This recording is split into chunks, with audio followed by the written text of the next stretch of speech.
Greetings, loved ones.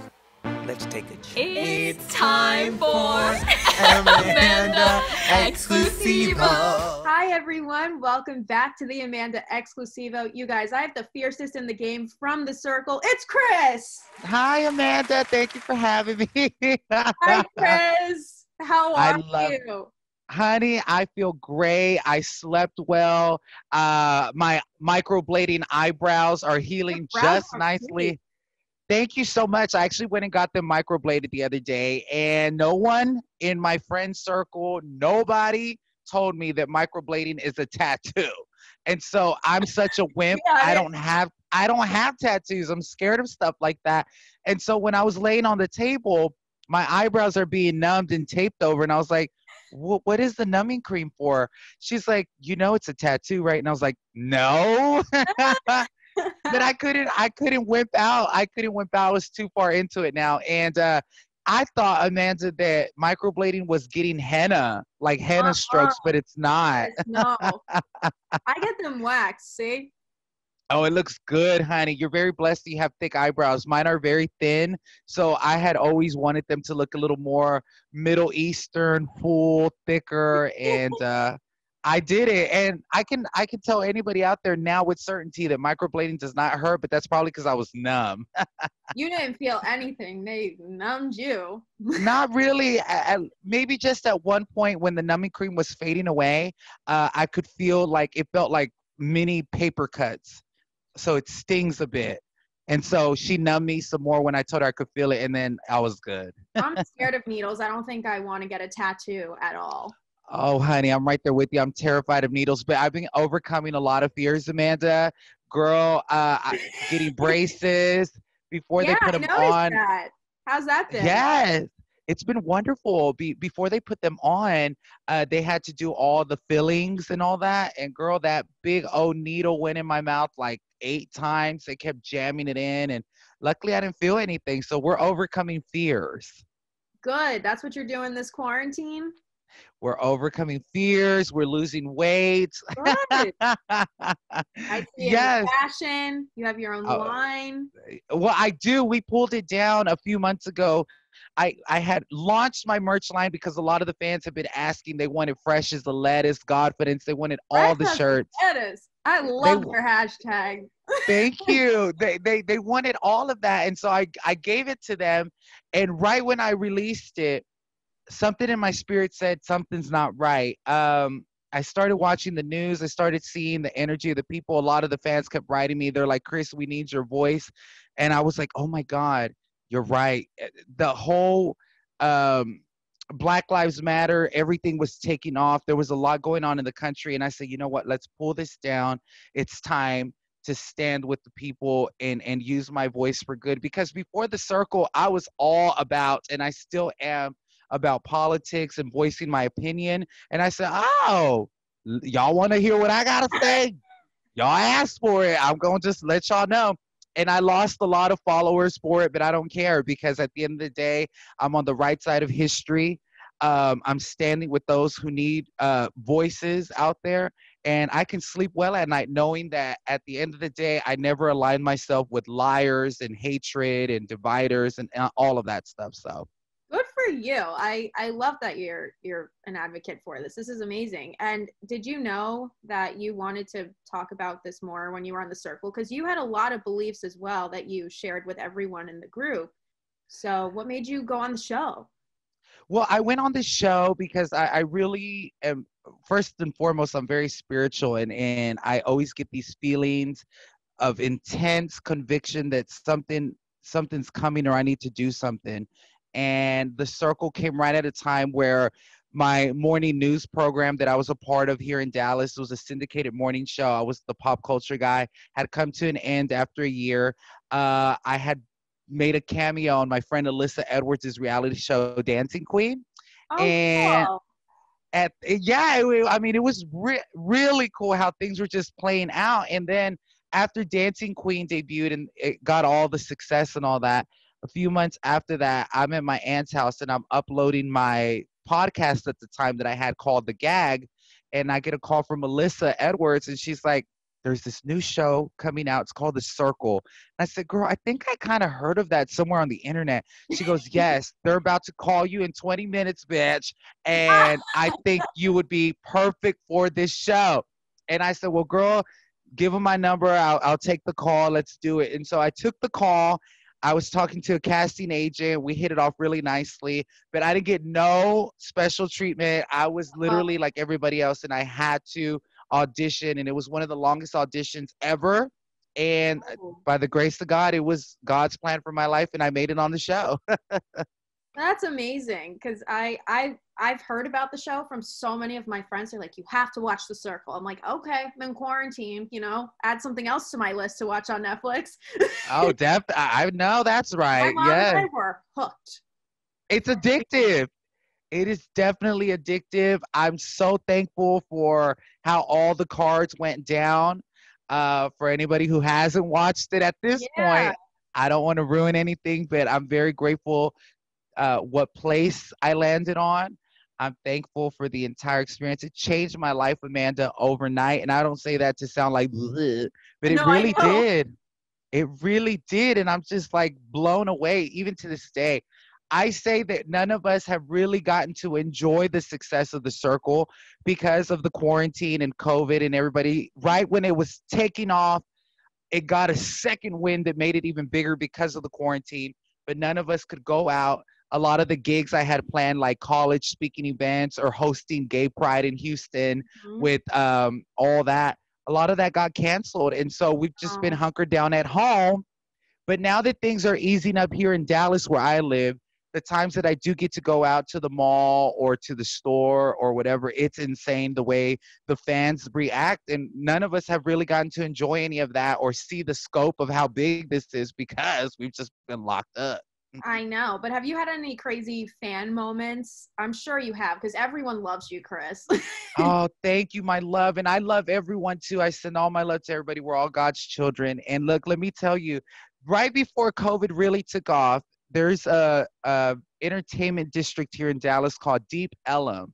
I was walking down the street with some friends, and this one girl started screaming, and she ran up to me. She gave me a hug, and then people started stopping to see why she's screaming, and then other people started recognizing me, and then next thing you know, it turned into like a big mob around me, and it was absolutely insane. And after that moment, which was just mind blowing, every little restaurant or club that I went to that day, people kept stopping and wanting photos. Oh, that's so nice. It was crazy. The people on the microphones would tell everybody that I was in there. They'd bring out bottles, and it just turned into a full-blown like meet and greet. And that was right before COVID, and then COVID hit, and it's everybody go home. Let's move on. 2021, come through. Come through. Please come through. Yes. Know. But I want to go back to The Circle a little bit. So on the show, you stayed true to yourself. You weren't a catfish. Why? Well, because Amanda, I have a really bad memory. And there was no way that I was going to be able to pretend to be anybody else but myself. I love that. Thank you. When they asked me in the casting process, do I want to be a catfish or do I want to be myself? I said, bitch, I'm going to be myself because I don't know how to be no other hoe. I've been doing me since I was born. And I said, it got me this far. I'm not going to change my mind now. So, I love that. Thank you. So I was me. And I wanted to ask you too, because one of the episodes, I think you kind of sensed that Karen was a catfish, right? And then she came to meet you. She came to meet me, and when she walked in and she was a catfish girl, I was so excited. I know, I saw your reaction. Yeah. I don't know why some of the other people get upset. I'm here to have a good time. I know. I'm here to God willing win. And so I'm not upset at all. If anything, it was more exciting that it was a catfish because now I get to meet this person, and we hit it off so nicely. They didn't show a lot of the scenes me and Karen did together, but really me and her had bonded and created this amazing friendship. And that's my homegirl. We still talk to this day. The other day I turned 32 and she was wishing me a happy birthday. Thank you so much. And, you know, fun fact, we wrapped up filming The Circle on my birthday 1 year ago. So I was crossing the Atlantic Ocean on my 31st birthday. And I thought, wow, 1 year later, I'm 32 and here this thing took off like a wild storm. And so it's just been pretty badass. I know the circle's been taking off and everyone knows about it and they love it. And season 2 is coming up, which is amazing. But I want to It's ask you coming. something fun that's been on my mind. Yes. So there's a lot of cameras around there. Do they like follow you into the bathroom or something? I mean, they're always there with you? Those cameras are on 24/7, honey. And yes, there's cameras even in the bathroom. Now, I'm going to give you, well, you let the production team know, you know, nature's calling, and they're kind enough to turn that camera away while you're taking care of business. But there are cameras in the restroom for when you're doing your hair, your makeup, you're showering. Of course, they're not filming your goody goodies. But you know, they want to be able to see you in your everyday life, cooking, eating, chilling, sleeping. Yeah, those accommodations are pretty nice. Your room was beautiful. Thank you. It was royal blue with yellow. I said, who planned this? Who did this? This is great planning. But that was my. I'm sorry. How long did it take to film it? We were there for a whole month. We were over there for a whole month, and I used to not let anybody know where we filmed or anything like that because it was still a secret. But now that the secret's out, yeah, we were in Europe, and it was like a whole month. And so for season 2, people, because of COVID and how things are going, honey, have fun. I feel like it could still work because all of you were alone. You only saw people at the finale. That's it. Unless they came to surprise you. So, I mean, it still could work, right? I'm sure it still could work. And Europe is doing better than we are with the whole COVID thing. I think they're free out there now. So I'm just so thrilled for whoever. I have no clue who's on season 2, none.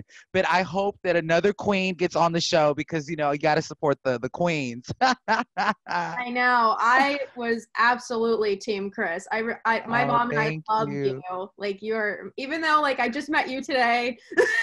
Like, thank you. We love you. You're hysterical. You're so fun. Your hashtags just made me laugh. Just for those of you that don't know Chris's hashtags, I wrote 2 of them down. I want to know why you said these. So one of them is spread love like butter. So spread love like butter was actually my outro when I was doing the morning news. And so that was my little nod to all that journey of my life and all those people that were there supporting me through that stage of my life. And so hashtag spread love like butter was for them to catch. And my other favorite one that you said is don't rush a cake, let it bake. Yes, that actually came out of my spirit in that moment. That was just totally out of my spirit.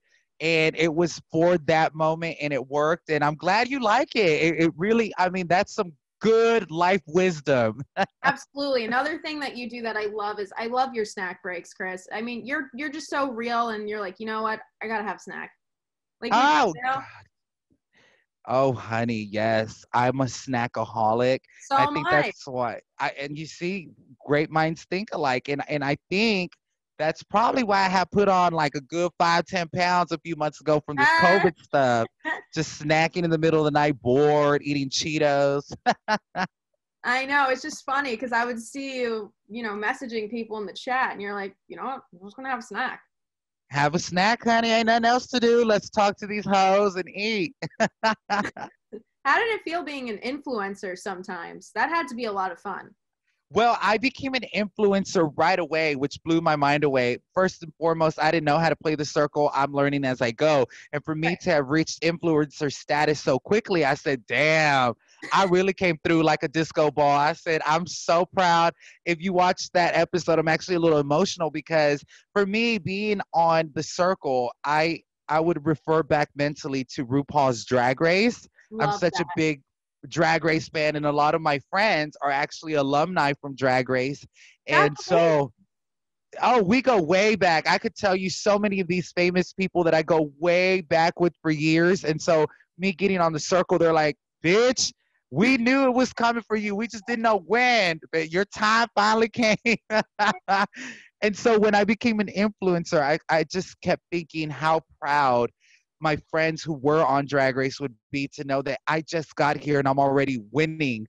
I know. You have so many fans, though. So I'm sure all your drag queen friends were super excited for you to be on the show. Oh, they were. It was so beautiful when it debuted to see all these amazing folks out in the world sharing that I'm on this, telling their millions of followers. And I'm like, this is just so surreal. It was a beautiful moment. I'll never forget it.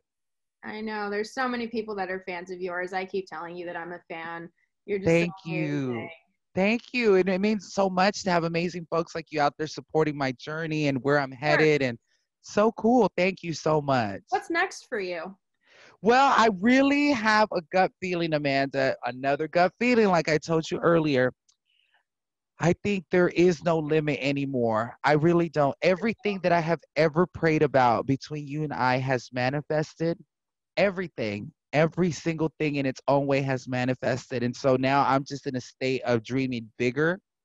I see myself tapping back into my journalistic background, even though I never went to school for journalism. It just fell into my lap. I would love to have my own talk show. I would love to have my own radio show. I I would would love love to do it to. with you. I'd like Okay, to you co-host see, with you. and I love that you love radio. A lot of the fans write me and they're like, "When are you coming out with the podcast?" And I have all the equipment to create a podcast right now. It's just having the time to do it. Some of my days Right. are more busier than others, and so to commit to a podcast, you really have to have that time. And so I also recently did an interview with NYX Cosmetics, which to me was such a full circle moment because I started my career in '07 as a makeup artist. And at that time, I could only afford NYX. And now they're like a freaking $1 billion company. And when they wanted to speak to me, I thought this is full circle. So I would definitely love to tap back into the makeup world because it's funny that I'm on the circle and so many full circle moments are happening for me in my life. So makeup, talk shows, radio, everything that I've always done up until now, I'd like to do that only on a big, more professional level. Absolutely. Well, hopefully we can meet at some point in person and I will let you do my makeup. Oh, thank you. And girl, I know how to, I mean, even though it was in '07 when I was doing it, I still know how to do it. Good. I want you to do my makeup. I'll fly out to Dallas. We can take a Oh, video together in person. how beautiful. And you're very beautiful. You actually remind me Thank of a you. very famous actress. I Who? believe her name is Jennifer Connelly. You kind of remind me of Jennifer Connelly a little bit, a little bit. Yes. Interesting. Gorgeous. She's Oh, thank beautiful. you. Have to look her up. I hope that's her. If not, I'll write you an email. Be like, no, no, no. I was thinking about this one. Well, I really love talking to you, but I want to play a quick game with you before you go. Let's do it. I love games. I know everyone loves games. So what I'm known for is called the speed round. So I'm going to ask you as many questions as I can within a minute. They're Oh, all let's do it. How fun. and the timer starts now. Who's your favorite designer? Like big designer? Anything. Versace. Okay, your go-to snack. Hot Cheetos. Good. If you were a drink, what would you be? I would be a bliss neuro bliss drink. It calms the nerves. Chick flick or horror movie? Chick flick. What color looks best on you? Royal blue. Single life or married with children? Single all my life. I've been single all my life. I want to meet somebody. 70s disco or pop music? Pop music. Hidden talent? I used to be able to really sing, and then I had a vocal hemorrhage. Yes. Oh, what do you sleep in? I sleep in some big ass shorts and a big t-shirt. Favorite movie? Oh no. The time's up, but I still want to hear it. A favorite movie? That's so hard. I'll give you a list of my favorite movies. Okay, give me a list. Okay. What does Chris recommend during quarantine to everyone? Oh my God, a list of my favorite movies. I love, okay, Grease.